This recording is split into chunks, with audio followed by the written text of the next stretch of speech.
नमो नमः. काल आपण श्री सिद्धांत शिखामणी या ग्रंथावर चिंतन करत असताना पूर्वाश्रय निरसन स्थल हे अत्यंत महत्त्वाचं स्थल पाहिलं होतं. आज आपण श्री सिद्धांत शिखामणीतील सर्वाद्वैत निरसन स्थल हे स्थल पाहणार आहोत. इष्टलिंग उपासनेच्या मार्गातील हे स्थल अत्यंत महत्त्वाचं आहे.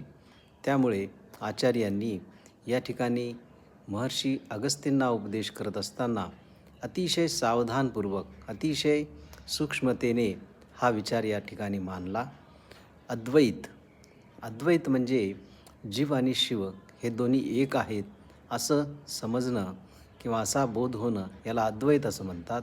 आणि द्वैत म्हणजे जीव आणि शिव हे दोन वेगळे आहेत असं समजणं याला द्वैत म्हणतात. द्वैत आणि अद्वैत या दोन शब्दाचा अर्थ जर आपल्या लक्षात आला तर हे स्थल समजून घेण्याकरिता ते खूप सहाय्यभूत होईल. सर्वाद्वैत निरसन स्थल, सर्व ठिकाणी अर्चना करत असताना अद्वैत मानणे याचं निराकरण या स्थलामध्ये केलं. भगवान शिवाची लिंगरूपामध्ये उपासना करत असताना जो जीव आहे किंवा जो साधक आहे त्याने जर जीव आणि शिव यामध्ये अद्वैत मानला तर साधनामध्ये बाधा निर्माण होते, लिंगनिष्ठेमध्ये बाधा निर्माण होते.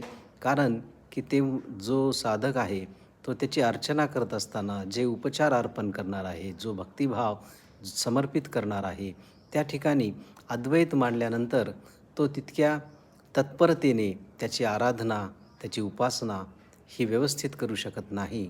म्हणून या ठिकाणी अद्वैत न मानता, म्हणजे जीव आणि शिव हे एक आहेत असं न मानता, त्या दोघांमध्ये भेद, जसं स्वामी आणि सेवक यांचा संबंध असतो आणि एक सेवक आपल्या स्वामीची निष्ठापूर्वक सेवा करत असतो, त्याप्रमाणे या ठिकाणी साधकाने सुद्धा आपलं आराध्य असलेल्या भगवान शिवाची उपासना करावी असा या ठिकाणी अर्थ अभिप्रेत आहे.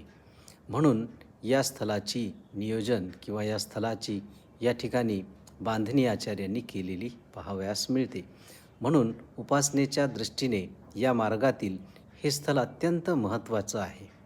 म्हणून याचे चिंतन करत असताना आपला जो प्रेरक भगवान शिव आहे आणि जो प्रेरित होणारा आहे जीव, या दोघांमध्ये अभेद न मानता भेद मानून साधकाने ही जी उपासना आहे तो उपासनेचा मार्ग क्रमित करावा आणि आपलं जे साध्य आहे शिवैक्य ते साध्य करावं असं या ठिकाणी आचार्यांना अभिप्रेत आहे.